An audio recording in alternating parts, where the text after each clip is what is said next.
Welcome to On the Edge with April Mahoney Brains.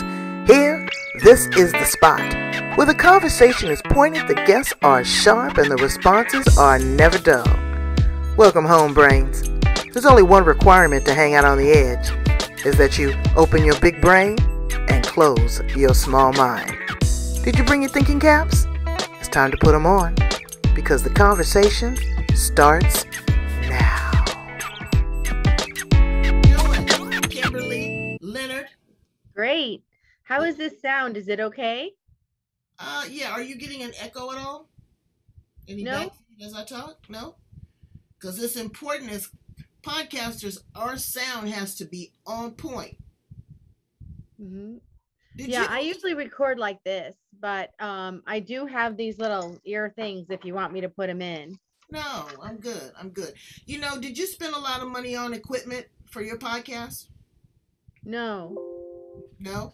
I mean, I have a webcam, and that's really where the sound is recording from, is the webcam, I think.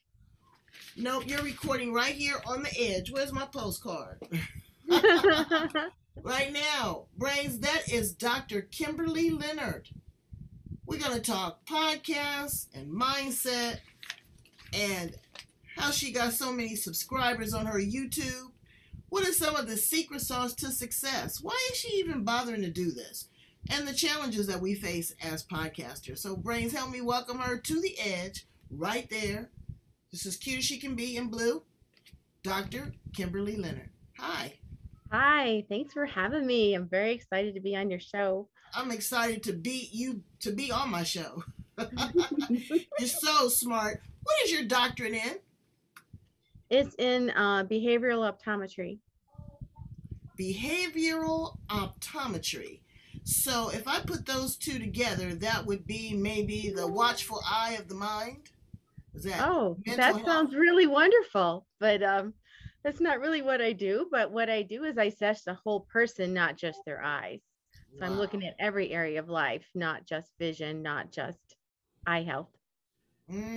Well, that's beautiful. So how did you get into this work? Tell me a little bit about your backstory. Well, just starting out, I knew that I wanted to help people, and I didn't like blood. So going into optometry was the best one because I didn't have to do shots or blood or anything like that. And I was able to help people. But once I started getting into it and learning all the diseases and things like that, I thought to myself, this isn't enough for me. I need to do more than just go sleuthing for people's eye diseases and prescribing glasses. It just wasn't enough stimulation.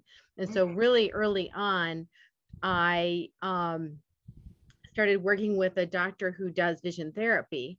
And one of the reasons I went into that is when I was in school, we had a rotation where we'd work in the pediatric clinic and we did vision therapy, which is eye brain exercises to help people just do better as far as reading or understanding or in sports, things like that. And I worked with a little boy, his name was Darren. And when he came in, he was a sweet little boy, really polite, but he came in, he's looking down at the floor all the time. He didn't smile. Didn't seem very happy. And I didn't really know what I was doing being a student, but I just followed what I was taught. And I started working with this child, and I would do therapy with him in our therapy room. And then I would send him home with eye exercises to do at home with his mom. Mm-hmm. After about 4 weeks, he started coming in and he was smiling. And he was happy and his head was up. And like, oh, this is great because this is a sweet, sweet kid. And so I said to him, Darren, I'm just curious. Has anything changed since we started working together? He said, oh, yes, it has. And I said, well, what is it, Darren? And he said, well, I don't feel stupid anymore. I said, what do you mean you don't feel stupid anymore? He said, well, when I used to have to read out loud in class, everybody laughed at me because I couldn't read. He said, but now I can read and nobody laughs at me. Oh. And that just got a hold of my heart.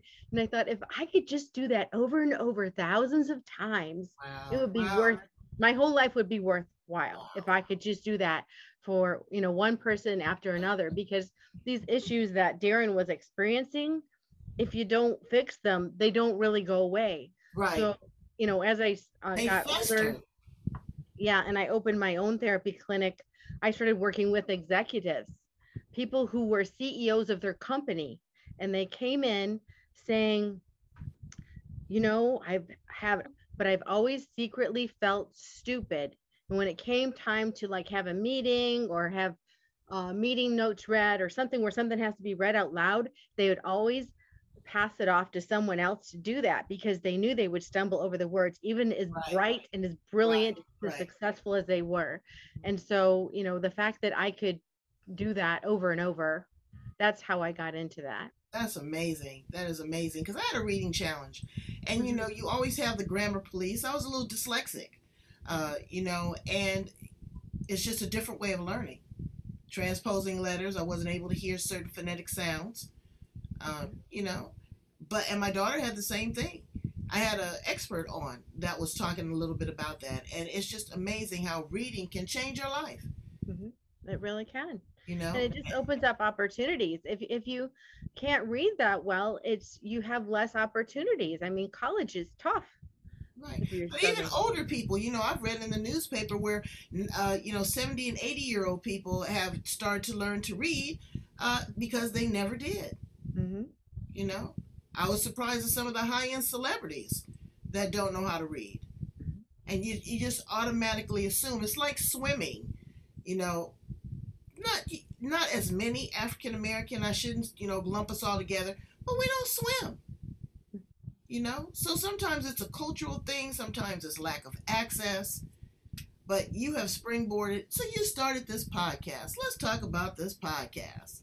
uh Number one, okay, you introduce it. You tell me about your podcast. Okay.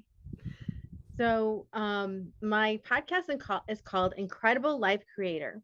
And on it, I interview people from different walks of life to find out what gives them happiness, what gives them fulfillment, how they're putting their gifts out into the world. The intention of the podcast is one, to highlight people who are doing amazing things in the world. Two, to inspire people to find their passion and their purpose and to live it. Because sometimes people don't find their passion or don't know what they're supposed to be doing here in life because they haven't been exposed to it. So the idea for me was to get a variety, as many different kind of people as possible, because this person is going to resonate with one person and another guest is going to resonate with someone else, and that will open the possibilities. I'm all about opening up possibilities, opening up choices. That's what I do with my work. And that's what I did with my podcast. I take it extremely seriously. I vet my guests. Sometimes, it's a good fit. Sometimes it's not in alignment with what my brains would expect. Not necessarily me, but you become a media source. You become an influencer, an impactor. And you have to be very careful and selective what you attach your name, and your good intentions, because you may not share the same views. So, talking about views, you have a lot of views on YouTube. Do you have any secret tips for us podcasters that are trying to build our numbers there?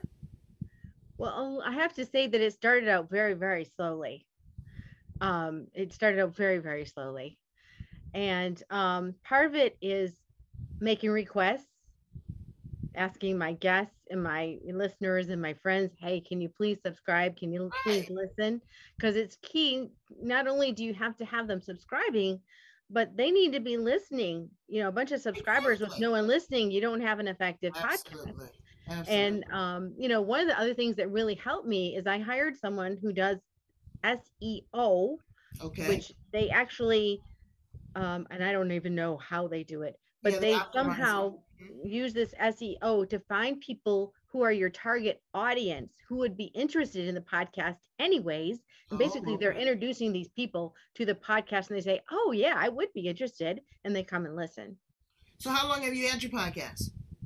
Um, the podcast I've had for 2 years, the YouTube channel I've had for about a year, maybe less than a year. Yeah, I've had mine for about a year too. The numbers are good, but you know what? I want organic, authentic touches. Just like you said, I don't need a bunch of fake numbers. Oh, Mm-hmm. we have 1 million followers. Well, good. I want 100,000 leaders. Somebody that's going to do something, that's going to pour something into the world to raise that, relationship capital. Because a lot of folks are just out there jaw jacking, and you got a lot of responsibility. So, how do you pick your guests? How do you vet your guests? What's your process? A little bit. Um, First of all, I look for people who are trying to make a difference in the world. I look for people who have a story that could inspire other people. One of the things I do every time I interview someone is I want to know their story. I want to know their story because a lot of times someone will look at another person and go, oh, they are so successful. I will never get there. I could never get there. They're just too high up. They just look like they're doing things naturally. But what they didn't know is this person had pivots. This person had ups and downs, big ups and downs. Sometimes there was It's a all about the sickness story. or a disaster in their life that sent them up to where they are. It's the curves, going around the curves and coming back around and seeing what's there and being willing to go into the unknown that allows us to become successful and to really find our purpose and to do what we're supposed to do. I agree 100%. 100%.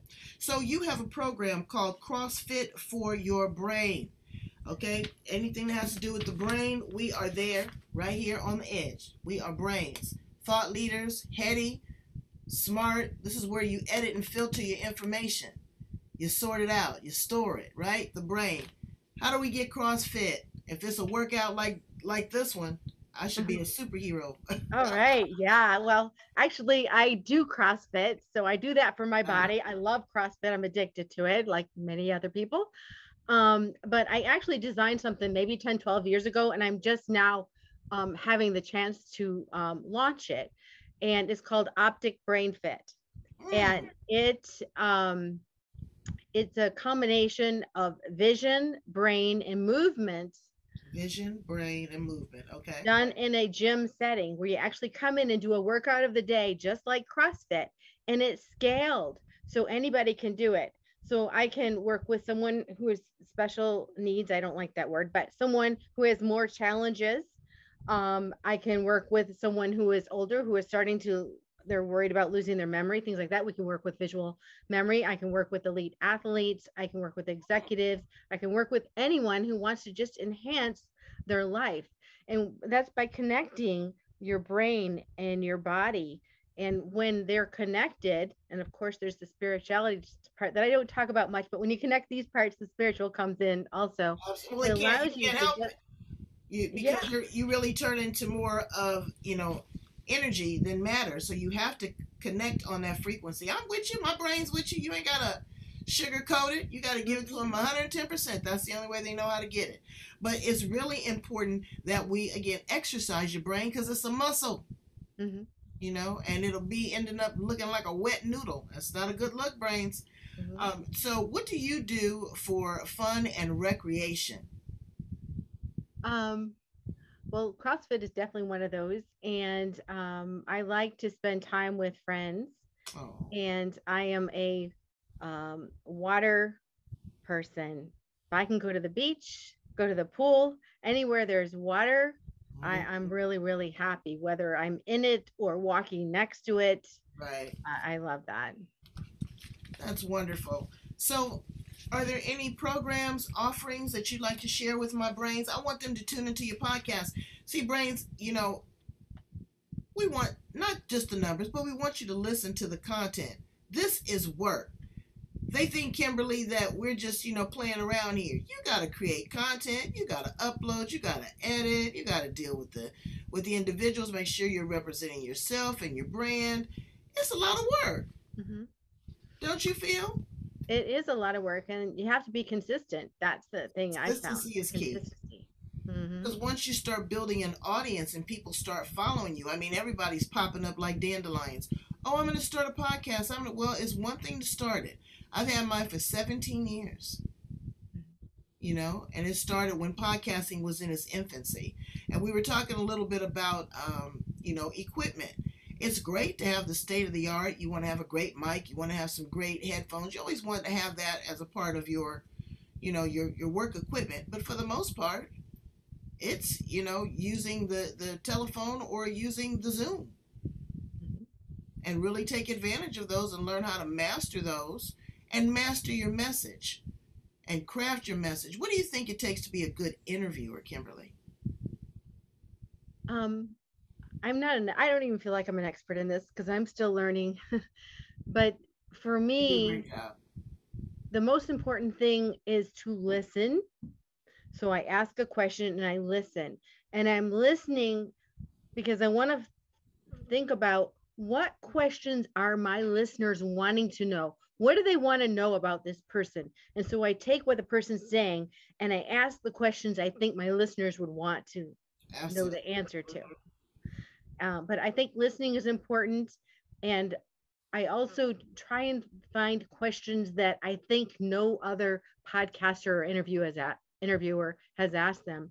So Mhm. sometimes, we're talking to a professional person and I say, how did you meet your wife?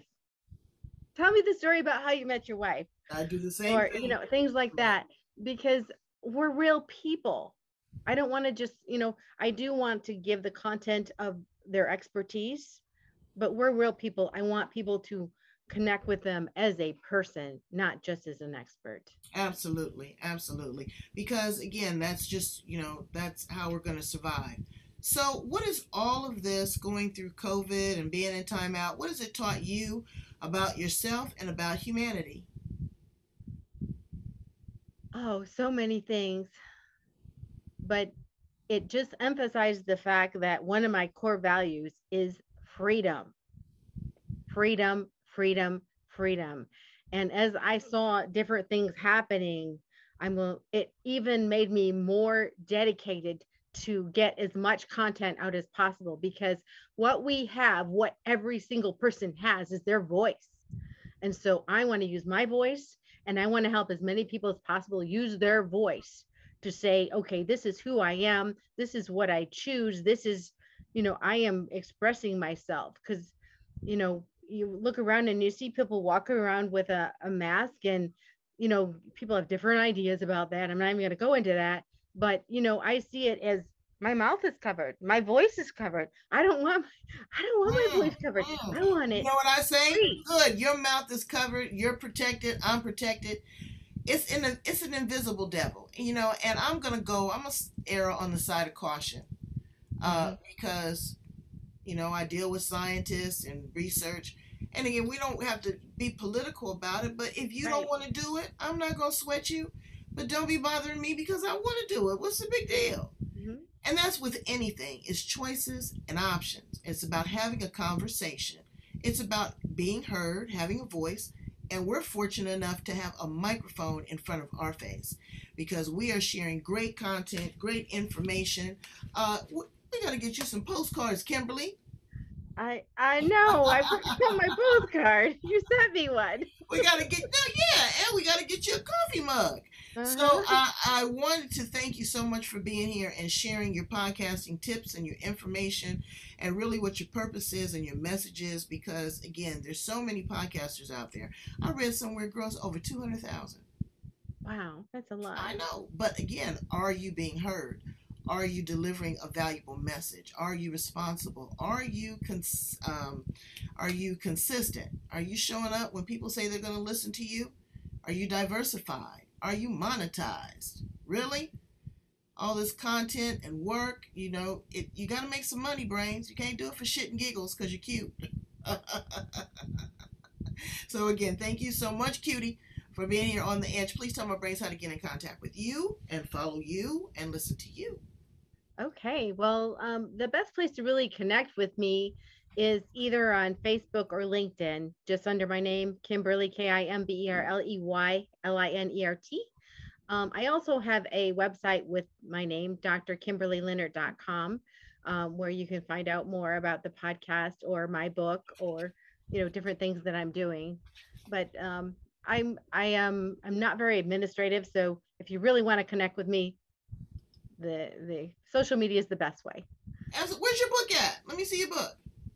Um, I didn't bring it with me, but Okay, well, I'll tell yeah. you what, send me a picture of it and Okay. we'll post it. So before we go, I want to hear about the book because you didn't tell me you had a book. What's in the pages of your book? What'd you write about?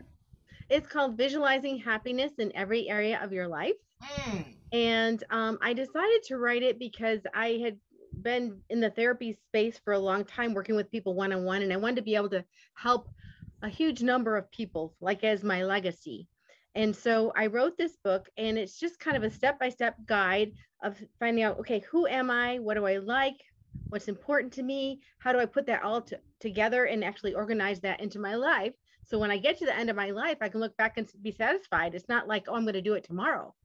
Let's make it happy now. I also started my interviewing at that point, because I interviewed people from different walks of life, just like I'm doing with the podcast, and their stories are interspersed throughout the book.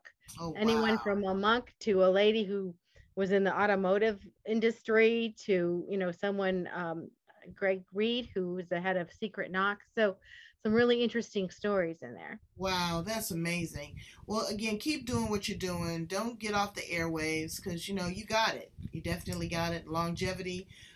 And you never know. We may start our own podcast nation, just start a revolution and create our own conglomerate, right? Because we got to think big. We got to think outside of what we're doing. You have to expand that reach. It's like the airwaves. You want to get more listeners and all that, so we have to expand. And sometimes that's a collaboration. And we do that here on The Edge. We collaborate with great people like this. Kimberly, I want to spell her name correctly. It's Kimberley. Okay, Linert, Linert. So she ran through that pretty quick. Don't be looking for the other Kimberly because you won't find her. I want you to find this Kimberly right here. All right. Thank you so much, Brains. Please go like, love, subscribe, hit that bell. So when we have a new interview, me or Kimberly, absolutely, you can click right on. Give us 30 minutes of your time, quick and slick. We're doing it for you. Okay. We love you from the bottom of our socks because our heart just isn't deep enough. Bye, Brains.